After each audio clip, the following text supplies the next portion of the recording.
very good afternoon to you, Jack. Tell us a little bit about what you're doing there today.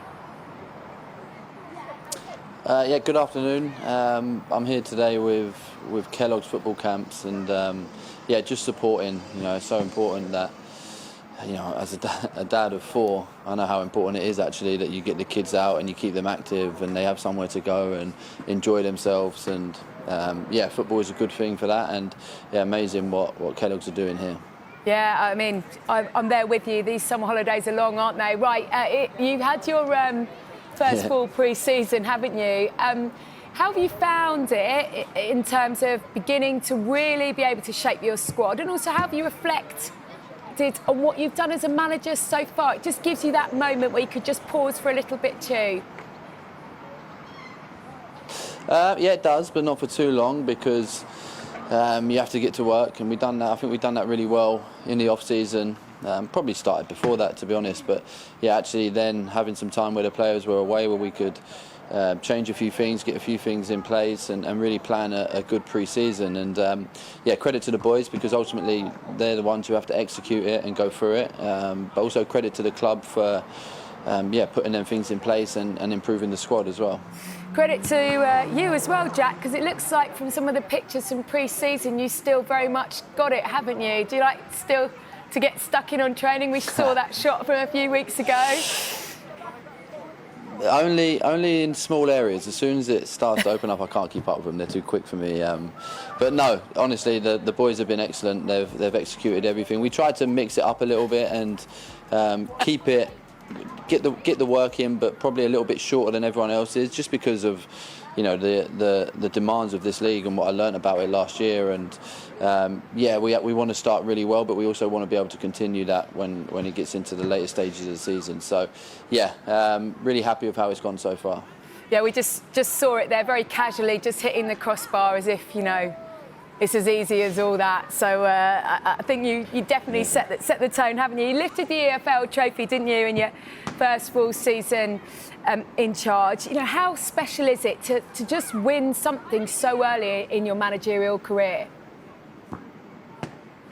Yeah, it was special, and like you said at the start, reflecting on it, you probably don't have that time to reflect on it. I think it was really important for the group of players, because when I came in, we tried to build something, tried to create an identity, and the best way you do to convince players is by winning games and winning trophies. So I think that was really important for them to really feel that what we're trying to do can work, but also important for the club, because double relegation, it leaves not a nice feeling all the time, and at times the fans were frustrated last year, and in my opinion rightly so, and we had a lot of work to do to try and turn that around.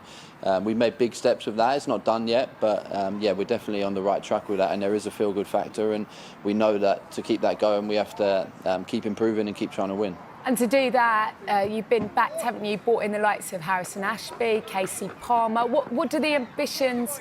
What are they this season? You finished just outside the playoffs, didn't you, last time? And I guess promotion has to be it, doesn't it?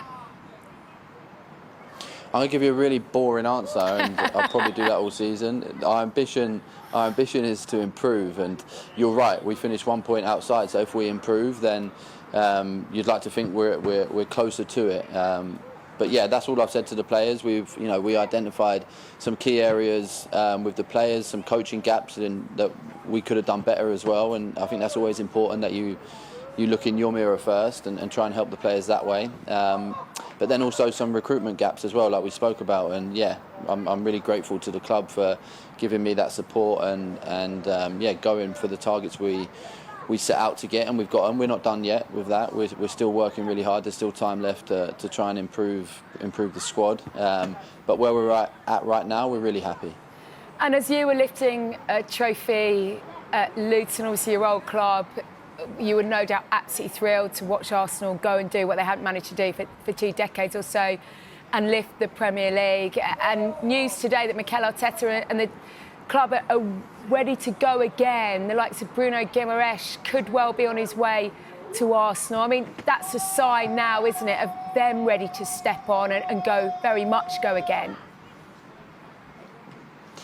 Yeah, and I had no doubt, knowing Mikel like I know Mikel, and actually being fortunate enough to spend some time there when I was with the 18s, but a little bit before that as well when I was training, to see the demands that he sets and see how hungry he is to try and improve the club and get the club back to where he feels they belong, and he's done that. He's won the Premier League, and yeah, I had no doubt that I was at the game, the Champions League final, and I saw the look in Mikel's eyes that really hurt him, and I knew that the type of character he is, he's going to want to improve again, he's going to want to go again, and yeah, I think as well there's probably an opportunity for Arsenal to go and do that and win the league next year and try and build on that, and then who knows in the Champions League.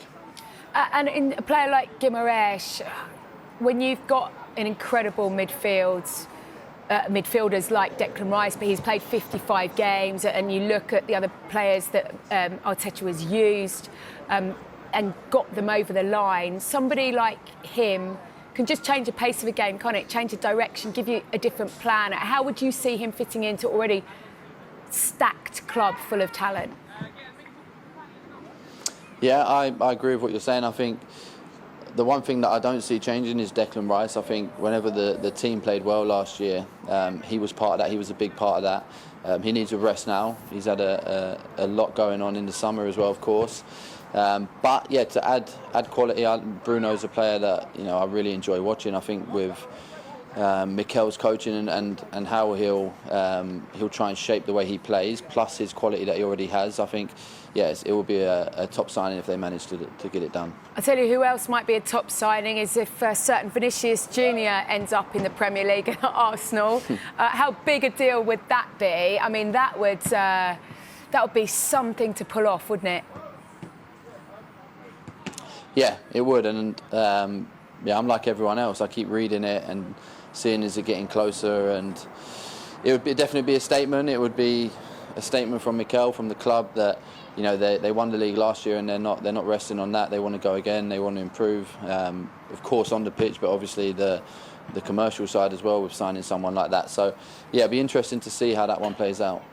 And as talented as he is, Arsenal have their own exceptionally talented player. We only saw glimpses of him last season, but you know him very well, I imagine, and you've probably spent quite a lot of time with Max Dowman in your role at Arsenal.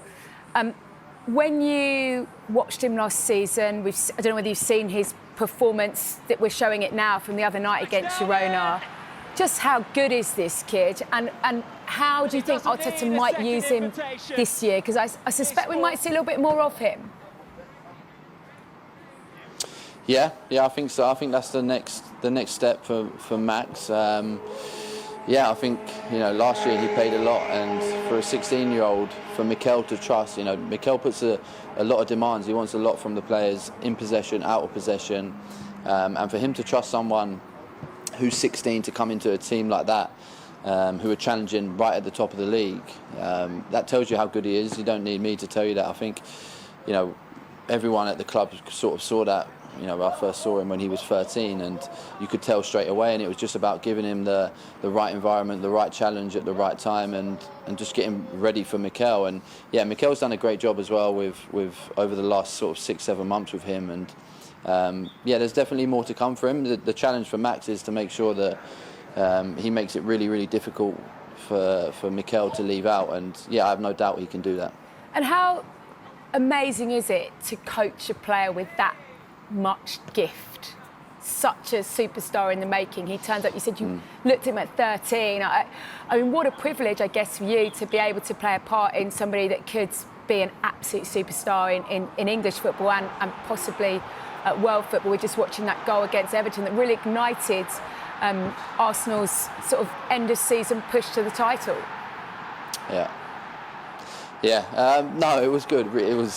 It was easy, I'm not going to stand here and say, yeah, we taught him loads and loads. As I said, it was about just giving him the right challenge, whether that would be in the under-16s at times, whether that would be in the 18s, when we decided to put him in the under-21s, because he could do everything. And you asked him to do something once and he would understand it straight away. So, Yeah, it was a pleasure, and yeah, now I watch on, of course, like an Arsenal fan and someone who worked with him. But yeah, Mikel as well has done a top job with him, and now it's his challenge, as I said, is to get into the team, and that's a different thing now. That's like a mentality thing for him. But I'm sure he'll do it this season. And one of the other youngsters that I'm sure that you've seen grow before your very eyes is Myles Lewis-Skelly. Obviously, 2 years ago, he and Ethan Nwaneri were, sensational, weren't they, when Arsenal really, really needed him. Hard for Myles Lewis-Skelly, wasn't it, last season? But Mikel turned to him in some pretty crucial games, and he changed a bit of momentum around that season. Where does he go now, especially if they are going to bulk up their midfield? We've seen him, haven't we, at left back as well. What do you hope lies ahead for him? Because you're invested in all these guys. Yeah. Yeah, I think last year was interesting to watch for Myles because he'd probably never experienced that. All the way through the academy, he was probably, him and Ethan were always the best players in their age group. And again, I thought the academy this was before me, done a really good job of giving him the right challenge at the right time. But then all of a sudden he faced a little bit of adversity, and yeah, I was really happy for Myles the way he managed it. I think the one thing, forget the ability and all of that, the one thing that I love about Myles is his character, his personality, and he's never let that leave him. I used to, when I'd watch on the TV, I'd see Myles on the bench, and it would sometimes go to him, and he would still cheer every moment. He's a character who wants to feel love, and he gives a lot of love as well. So yeah, and then he found his way at the end of the season playing in the Champions League final in my opinion in his best position. I'd like to see him stay and fight for it, because I believe he's good enough to find his way in that team. Yeah, and I think he can do that. Yeah, he's a great player to watch, and as you say, always there with a smile and enthusiasm. Thank you very much. Good luck with all those kids today. Go wear them out, will you? Thank you. I'm sure their parents are relying on you. No, I won't. Thank you very much, and good luck on the weekends.